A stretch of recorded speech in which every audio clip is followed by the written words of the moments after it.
Ladies and gentlemen, we are entering the realm of the metaverse.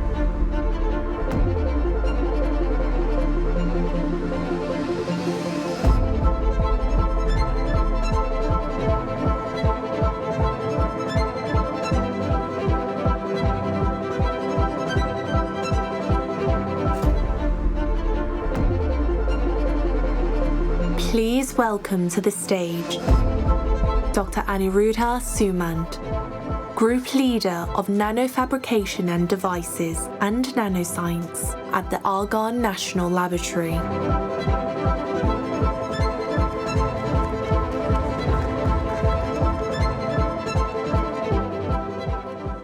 Good afternoon. So I'm going to talk about superlubricity today. So superlubricity means reducing friction to wear to near zero. So if you look at the 15 years back, this was just a concept or academic interest. But 15 years after that, today, this is kind of disruptive technology, and we're already talking in terms of replacing the conventional oil with these, different forms of carbon that I'm going to talk about, in my presentation. So talking about friction, we see friction in every walk of our life. For example, you drive your car. If it is internal combustion driven car, then about 17% of the energy, we loses because of the friction and wear related problems. If you use the EV, vehicle, about half of that, about 8.5%, is lost because of the friction and wear related problems. So that's a huge amount of energy that we are losing just because of wear and friction related problems. So as a humankind, we have been working on this reducing friction, from thousands of years. So it is nicely depicted here in this picture, which is from the Egyptian civilization. And what you can see, there's a big statue that they are pulling with the rope, and there is a person there pouring something into the sand. So this is the water, and when they pour the water, it just has to be precisely, some amount so that it doesn't create a mud. But it creates a layer which is basically, reduces the friction and doesn't allow the sand to pile up in the front. And that's way it turns out that you can reduce the friction this way by 50%. They also use a wooden plank, which is not shown here, and then use animal fat, as a kind of lubricant, which is a hydrocarbon in reducing the friction. And now, thousands years, apart, today, here we are using the same kind of hydrocarbon, which is oil-based lubricants, in reducing the friction. About 85 to 90% of the lubricants that we are using today, they are fossil fuel-based. And that's a huge, the amount of fossil fuel that we are using for reducing the friction and wear. So there is a lot of work basically done in understanding how we can, change this. And if you look at about the quarter of the energy that we produce worldwide is lost because of the friction and wear-related inefficiency. That's a huge, amount of energy that we are losing just because of the friction and wear-related inefficiency. So there was a very nice study done by ARPA-E in the US. This is a funding agency. And what they consider hypothetically, if we consider just 1.3%, somehow we make the improvement in reducing wear and friction, then that translates into saving about 173 million barrels, of oil. And if you convert that into the, dollar amount, it's like $12 billion. So that's a huge amount of savings just by mere 1.3%, improvement. So think about if we use superlubricity, then we'll be able to save so much into the in the energy. So all over the world, there is a lot of research going on, and with the decarbonization goal in 2030, it's very important that we find the new alternative source where we can reduce the friction, which is not only cost effective, but this eco-friendly. So at Argonne National Lab, We have been working on this problem for more than a decade now, looking at the fundamental level, at the atomic scale, how we can reduce the friction. So in 2004, with the discovery of graphene, there was a lot of interest in utilizing graphene for electronic application and so on. But our interest was laser focused on the mechanical properties of the graphene. So our group was the first to demonstrate by utilizing graphene, we can reduce friction, with 5 times, and the wear by 10,000 times as compared to the steel against steel. So that was the first breakthrough, and we are very excited.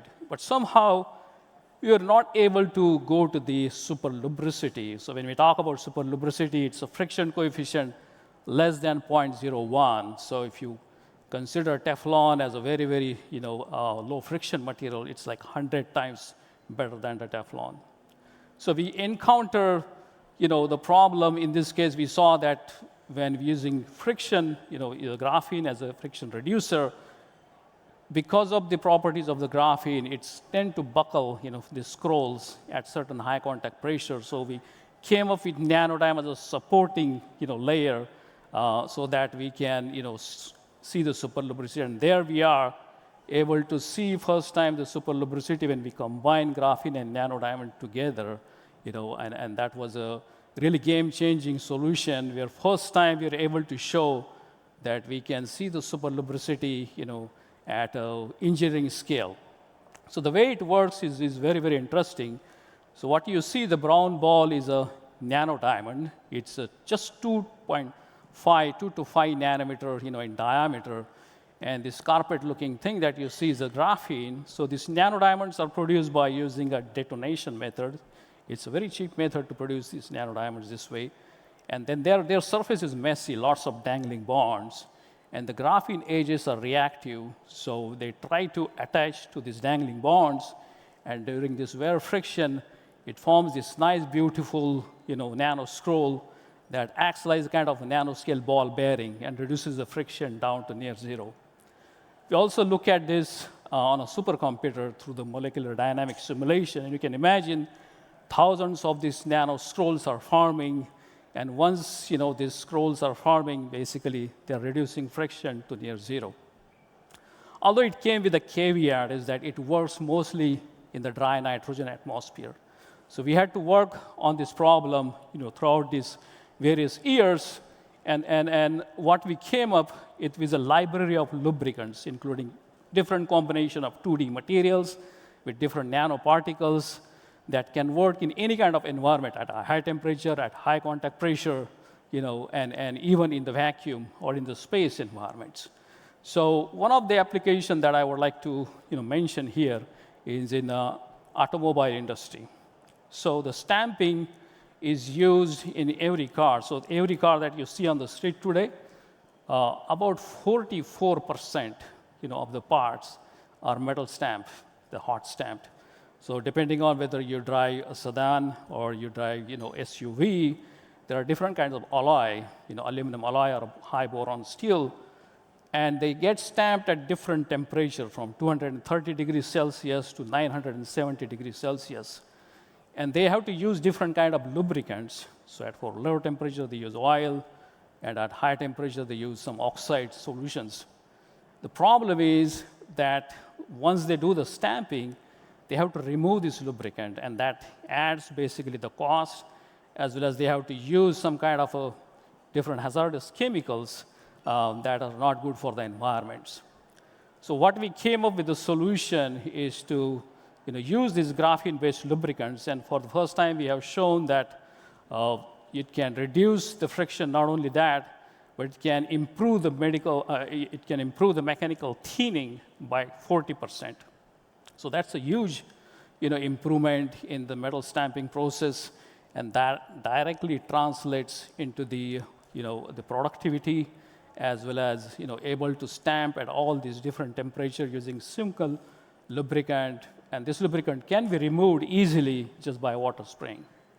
This is just one example that we worked from taking the technology from lab to the industry and proven at the industry scale. There are various other technologies that we are working on. Another is on the shaft seal which is used in the oil and gas industry, as well as replacing oil in the wind turbine. So there are various new technologies that are coming up and really making a global impact in utilizing this superlubricity technology into the lubrication industry. So the superlubricity is really making a big impact, is acting as a disruptive technology, and it is expected that the market for this is about $86 billion in 2025, and with the use of the EV vehicle technology, it is going to be even higher. So it is expected that the technology like this, when we think about it, it is very important to that it is make sustainable change, and at the same time, it is very important to make sure that our future generation has a cleaner and a greener planet. Thank you.